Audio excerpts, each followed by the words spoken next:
Looks like the city of Johannesburg has been very, very serious about cleaning out the city because yesterday they went to Randburg. If you know Randburg, if you ask me how once upon a time Randburg looked like, I will tell you world class. Just like the city of Johannesburg, once upon a time, it was world class. I mean, I even shared in my previous video how Whitney Houston and Aaliyah used to walk the streets of Small Street and staying at the Johannesburg Sun Hotel or Holiday Inn, whichever way you want to put it. And now looking at our small street, I mean, I'm going to be playing you a video as I speak because that's exactly how I remember it. Even though there are some stains and grime and some dirt going on, simply because the people that were using our small street, they took advantage and they started building shacks as businesses or shops as they will call them, and destroyed Small Street. I mean, last night before I went to bed, I showed you guys a video just to show you how that particular precinct, because if you're coming from the, what's it called? Not Ivory Towers. What is it called? Is it Ivory Towers? Yeah, something like that. That area, including Small Street, going all the way to Elof Street, crime there was rife. And these three ladies and a Zimbabwean woman, they reminded me, no, two South African and one Zimbabwean lady. They reminded me of an old crime. I remember this crime so well because my mom, when they tried her, oh, she took them down. And I mean, like, oh, you got the wrong one, girls. You got the wrong ones. And that's how I learned about it. I think the Zulu people call it usalamusi, the stuff that they smear on you that make you, lose your mind, or at least they distract you with it because you are going to focus on what they smeared on you. It could be just water. But because we are also, I don't know, grew up with this suspicion of tagata, blowy, and you would wonder, what is this that they smeared on me? While you're busy concentrating on what they smeared on you, they rob you. They rob you. They robbed it, girl, 3,000 rand, those three women. Two South African, one Zimbabwean. Yeah, let me tell you something, the people of Africa. This is how honest we are in South Africa. When our own are committing a crime, we will tell you that these are South African women. We will not shy away from telling the truth. And they are being dealt with. Now they are arrested and they are going to be appearing in court today. And definitely they are facing some jail time. That Zimbabwean lady, the one that was wearing a hat, she is going to be deported back to Zimbabwe. So we don't lie. We don't hide things. Yeah, I know you can take this video or those videos and blast them and propagate us and say, look at South African women committing crime. Go ahead. That's our truth. And this is how we hold people accountable. It's called accountability. I know you guys don't know what that means or what it stands for. And those of you that know what it stands for, they know the consequences of being held accountable. And as a result, they run away. If they don't run away, they try to play victim. West Africa. I am learning every single day about West Africa. Every day. We thought Nigerians were bad. Now we are learning about Ghana. Ghanaians. I am so disappointed. I am so disappointed. I'm telling you right now, the bed you guys are making, you are going to lie on it. They will dump you like a hot potato. You know who I'm talking about, that you took money from them so that you can try and destroy South Africa. They lied to you and said you're going to be the next superpower. You will take over the position of South Africa if you destroy them. It's not going to happen. It's not going to happen. It's not going to happen. But maybe let me just put some salt into it. South Africa is a founder of BRICS nations. So if you think that the West is going to do something and then you guys replace South Africa, you're lying to yourselves. And I'm telling you right now, you guys are showing us how you sold your own people to the transatlantic slave trade. Now you're doing it on South Africa. It's not gonna work. We are not you guys. I'm just letting you know. But anyways, I digress.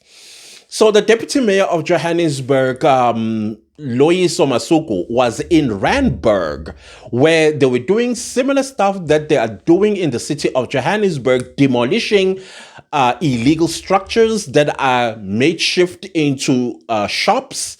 Yeah, the type that the Ghanaian government say, Ghanaian shops, that's what they're talking about. Because these people, when they came here, they built makeshift shops. Those are not legal structures. They are not permitted by the bylaws of the municipality. They are not even permitted by the national law itself, law of property. This is the stuff that we pretended not to see. You know why we pretended not to see? Because we thought we were all brothers and sisters. Our brothers, wherever they come from, they are distressed, they're looking for opportunities, and we opened our arms wide and said, welcome. We supported them. Like I said, I don't buy shoes anymore. I don't go to like a mainstream shop and buy shoes. I have them made from scratch by Ghanaians. That's the type of love we had for everybody that is now has turned their backs and calling us names. That is thanking us with a plate of shit.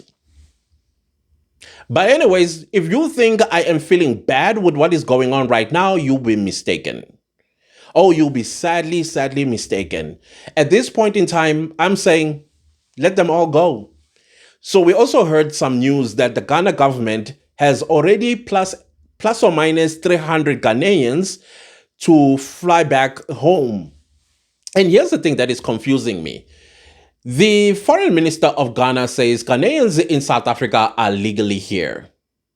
And in the same token, or in the same breath, he says that they are also going to be creating temporary passports for the Ghanaians that needs to be repatriated to Ghana. You are going to do what again? So you are admitting by playing with words that Ghanaians are illegally in South Africa. Yeah, there are those that are legally here, or there are those that are legally here. But you are admitting that these are the Ghanaians that South Africans are also crying about, that you are illegally in the country. I know Ghanaians don't commit crimes. Yeah, there are those that do, but they don't, in general terms, commit crimes and make South Africans feel uncomfortable in their own country.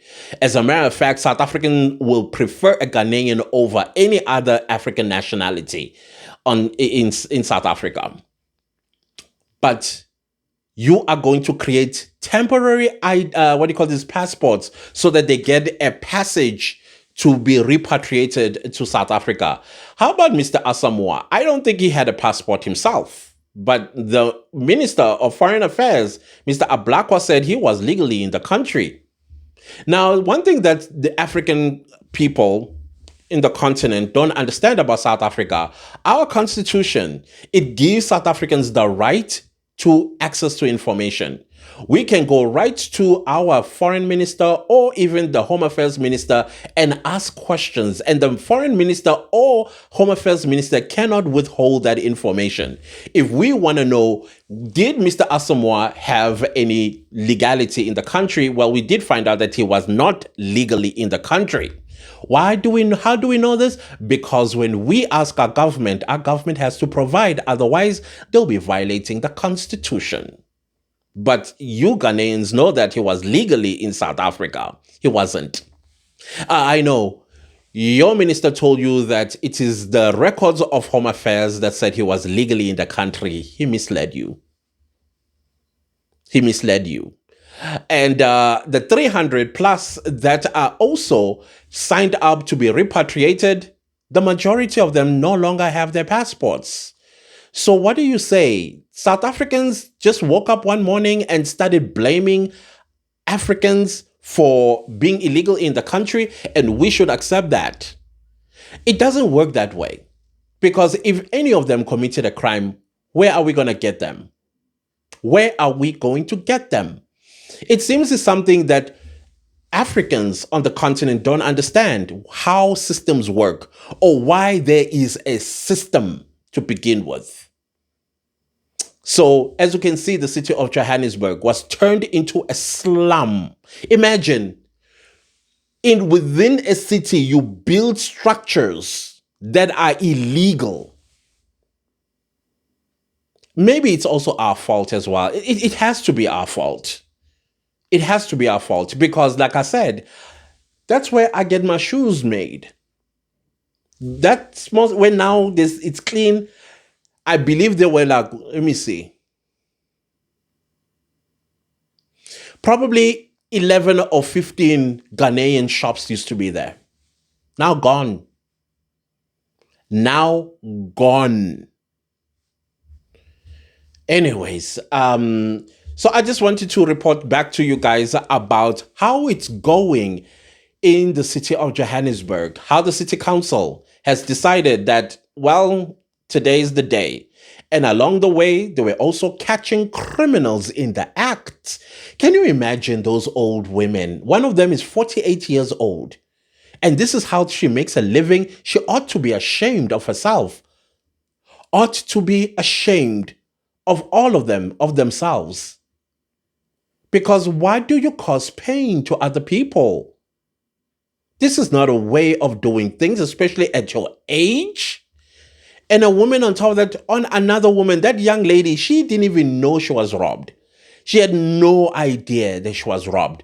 Had they not seen the city councillors and all those people that were roaming the city, checking what's going on by the marble towers, not the ivory towers, the marble towers. The marble towers even have like this. Oh, come on. Come on. This is what we tolerated all this time. And you can see now the pavements are wide open. They were not like that, in case you're wondering. We literally squeezed like this. If we were not squeezing in the pavement, we were competing with vehicles on the streets in that area. We were competing with the vehicles, motor, cars. Sometimes it will knock somebody down, and sometimes we'll have a hit and run. All because there are people coming from all over Africa and they turned our cities just exactly like their own cities. It did not sit well with me at all. It was not sitting well with me. It really wasn't. And clearly, it was not sitting well with many South Africans too. We are reclaiming our cities and we are going to restore our cities back to what they used to be so that we can see what vision can we, like, for example, I'm looking at Small Street. I'm thinking, wow, the things I could do there if I was a mayor. Now suddenly you can see a vision. Before everything, Jay, it was just mixed masala going. You can't even think clearly.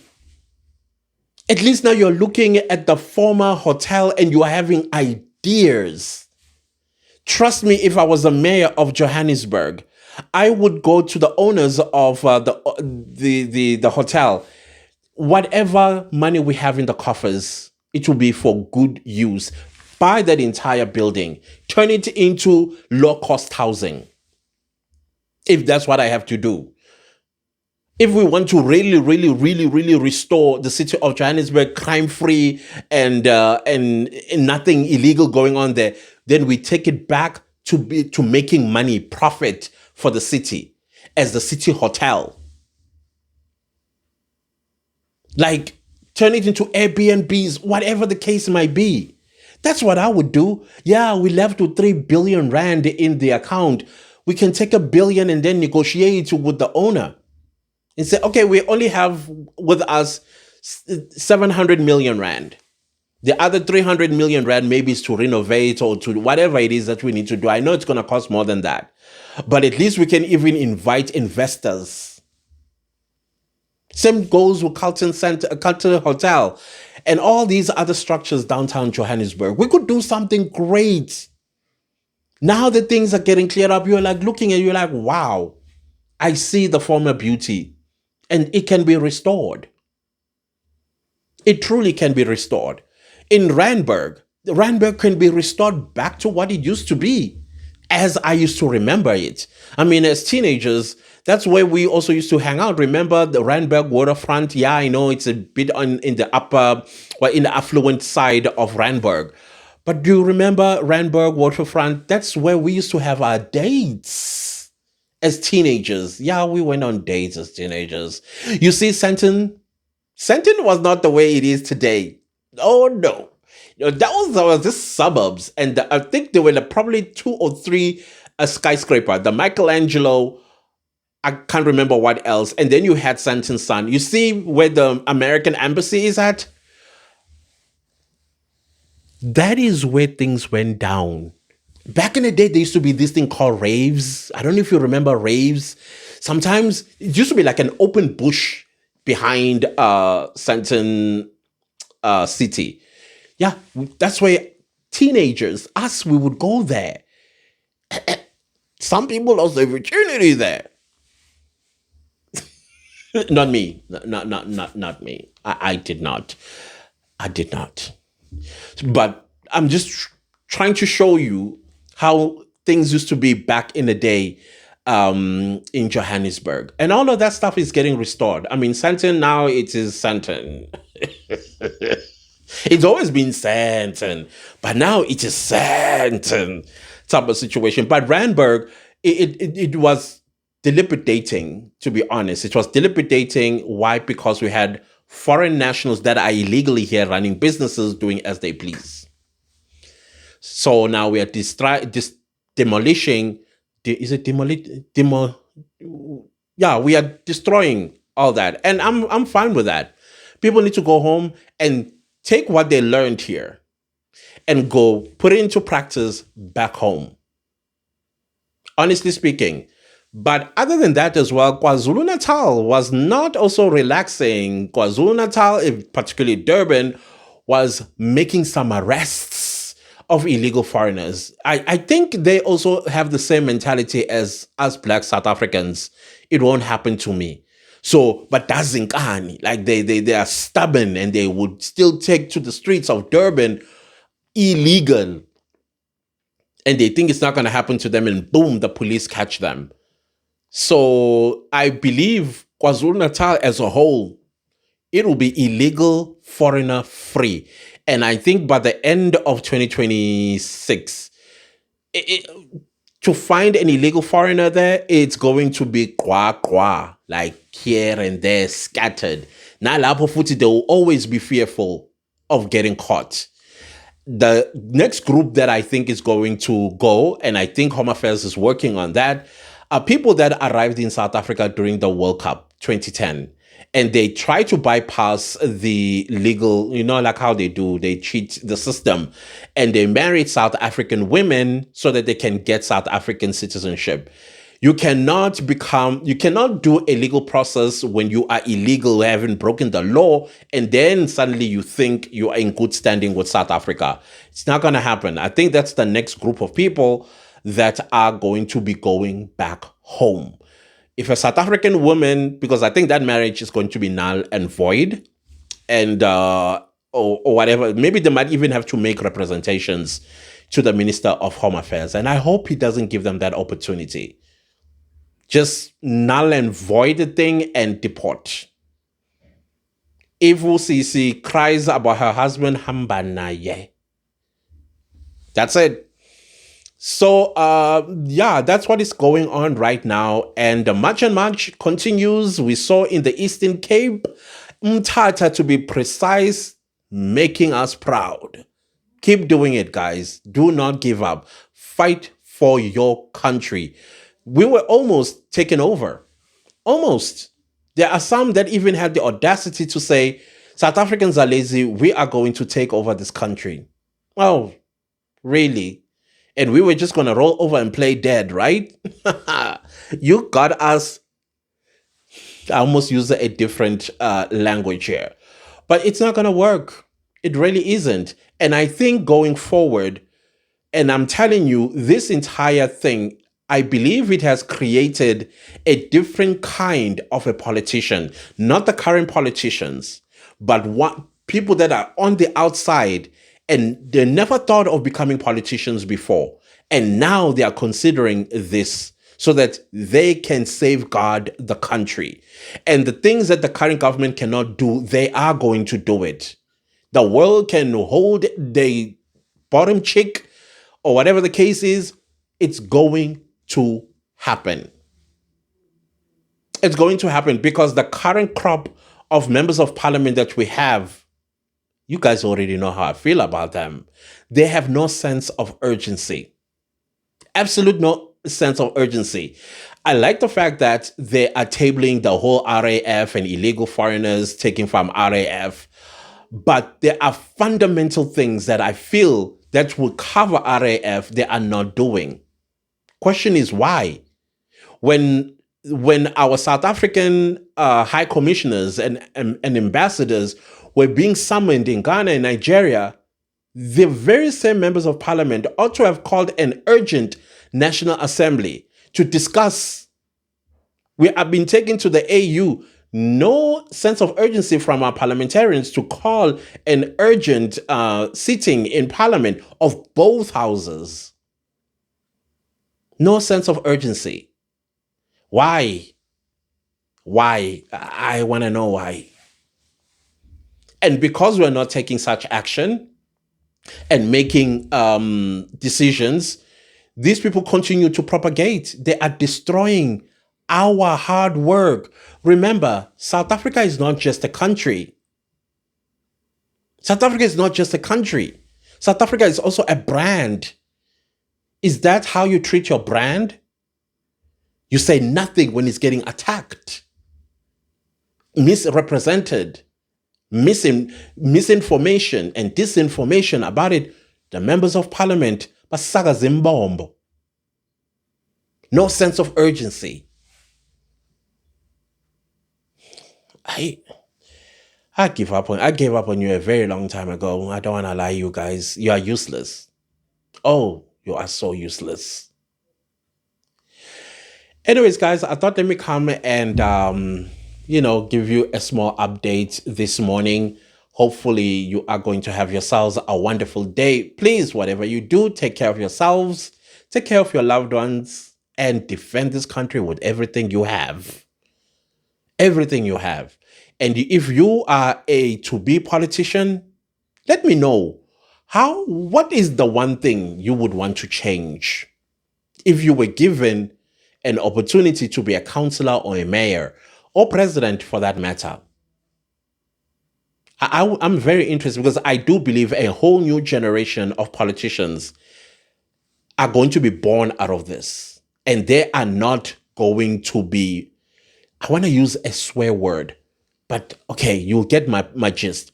Those that will not be bambumshin, the ones that will not care what international community is going to say, do now, answer later. Oksala to be done. You know what I'm saying?